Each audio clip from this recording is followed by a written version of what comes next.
chance de découvrir en 2 ans toute l'histoire du cinéma, dont le cinéma muet, et nous avons été tous extrêmement imprégnés de ce cinéma muet. Découverte de Griffith, découverte de Schroein, découverte, etc. Bon, Chaplin, forcément, Buster Keaton, qu'on ne connaissait pas, Murnau, qui d'un seul coup est une révélation pour beaucoup d'entre nous. Et ça, c'était ce que cherchait à produire Langlois. Il voulait que... de toute façon, la pensée de Langlois est très simple. Le passé du cinéma n'a d'intérêt que s'il ouvre sur l'avenir.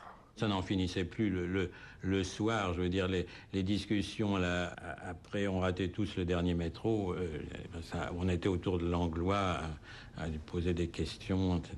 Comme après m'a pu me raconter Jean-Luc, il me disait, mais on parlait du même film, on y restait, on y allait de midi à minuit, admettons 12 heures d'affilée, ils sortaient ensemble et ils se raccompagnaient comme des amoureux, c'est-à-dire, allez hop, on va devant chez Rivette, après Rivette raccompagnait Jean-Luc et ainsi de suite, et ils discutaient entre eux, enfin déjà ils restaient des heures ensemble, et après ils se quittaient pas et ils discutaient du même film.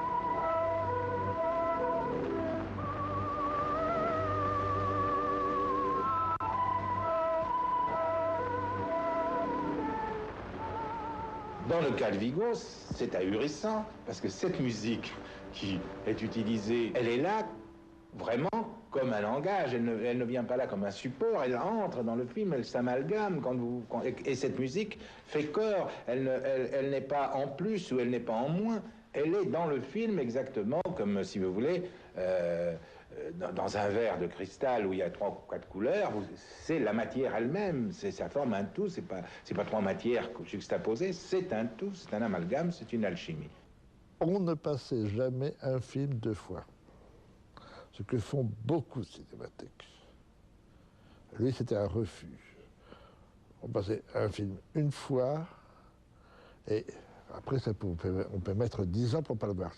C'est une des raisons pourquoi il y a eu toujours cette ruée à la cinémathèque, parce qu'on savait que si on n'était pas là à cette séance-là, on ne verrait plus jamais le film.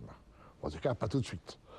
Donc, ça stimulait la clientèle, et quand on allait dans les cinémathèques des autres pays, on se rendait compte que c'était des cinémathèques pépères, quoi. Les Bergman, tout de même, au départ, c'est lui qui les a fait connaître avant tout, hein. Les distributeurs ensuite se sont précipités, mais c'était quand même Henry qui avait amené ce cinéma. Des films interdits étaient montrés à la cinémathèque. On pouvait passer ce qu'on voulait, on n'avait pas le droit de venir interdire à la cinémathèque. Et il a réussi quand même à maintenir cette loi. C'était la grande force de la loi, de pouvoir imposer, avec ce côté comme ça tranquille, mais profondément obstiné, en allant quasiment contre la loi. Son principe était de tout montrer. Voilà. Donc il y avait tout de même ce principe. Je pense qu'il avait des goûts très, très arrêtés, mais sa position était que tout devait être exposé, que les gens devaient faire leur choix. Il voulait mettre en scène les réalisateurs. C'est-à-dire qu'il voulait non seulement montrer un film, mais montrer le choc de 3 films. Et c'est là où les séances de l'Avenue de Messine, comme plus tard les séances de la rue d'Ulm, sont passionnantes, car il montait les films. Le film de 6h30 répondait de façon tout à fait inattendue au film de 8h30, qui, lui, s'entrechoquait avec le film de 22h30. Et c'était un montage. Les séances d'Henry étaient des montages. Je crois que c'est le premier avec Duchamp qui est vraiment appliqué cette idée qui aujourd'hui est essentielle, qui est l'idée de programmation. Il discriminait seulement par la qualité. L'expressionnisme allemand, le cinéma révolutionnaire russe, la grande tradition hollywoodienne, l'avant-garde française, voilà, c'était ça, ses références dans les années 30, et il a prolongé cela, évidemment, après la guerre. On a vu les premières rétrospectives, Bergman, Cukor, etc. Et là, on découvrait l'œuvre complète. C'est-à-dire ça allait dans le sens de notre politique des auteurs au cahier. C'est-à-dire un auteur qu'on aimait, on avait envie de tout voir. Et Langlois nous servait ça vraiment sur un plateau et on se demande comment il arrivait à trouver ses copies. Et Langlois nous dit, si vous voulez faire du cinéma, il faut manger 300 films. Car il appelait manger l'écran, tu vois, quand tu étais prêt. Il faut manger 300 films, si vous avez un bon appétit.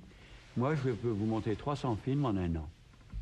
Le cinéma était terriblement bouclé, et avant-guerre et juste après la guerre. Maintenant, on peut faire des films. En 50, on ne pouvait pas. En 55, on ne pouvait pas.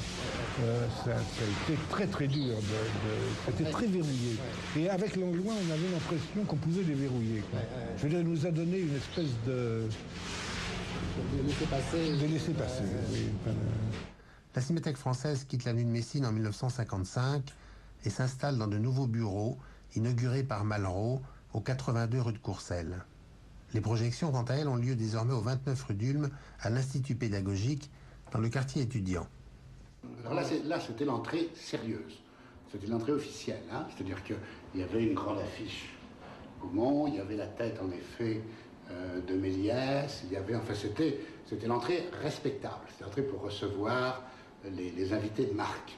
La véritable entrée, comme dans les films de feuillade, était de l'autre côté.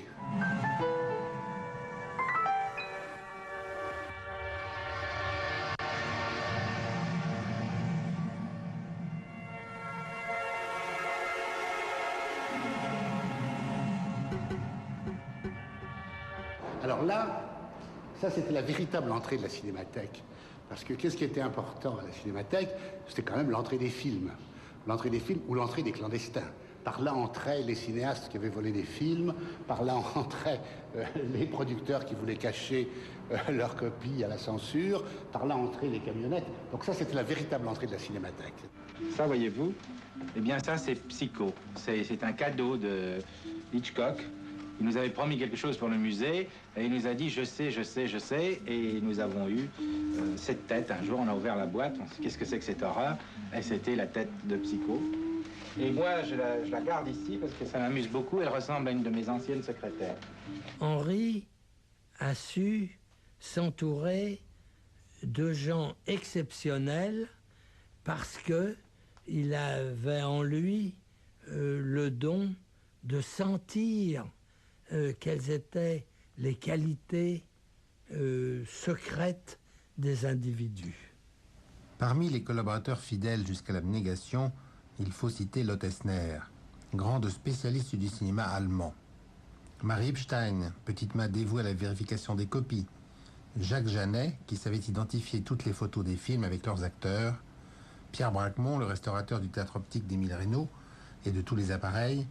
Mais surtout Mary Merson, ex-princesse slave, veuve de Lazare Merson, égérie des grands peintres du Montparnasse et compagne d'Henri Langlois depuis 1939. On ne pouvait rien lui refuser. Si elle savait que quelqu'un avait ça d'un film, une robe, elle décrochait le téléphone. C'était sûr qu'on allait l'apporter à la Cinémathèque. Je pense qu'elle a apporté à Langlois, entre autres, justement, une dimension internationale. C'est un homme qui a bien dépassé avec sa cinémathèque et la création de sa cinémathèque, l'Hexagone, ou même l'Europe. Je crois que Méry a donné de toute cette aura très particulière, presque à la limite du fantasmatique de la cinémathèque. On ne le sait pas assez, mais vraiment, la moitié de ce que possède la Cinémathèque, c'est parce que Méry est allé le chercher.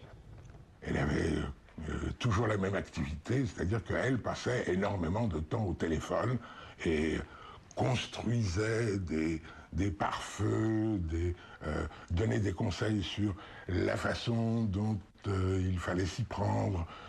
Elle était très liée avec Jean Riboud, et Jean Riboud a joué un rôle très considérable.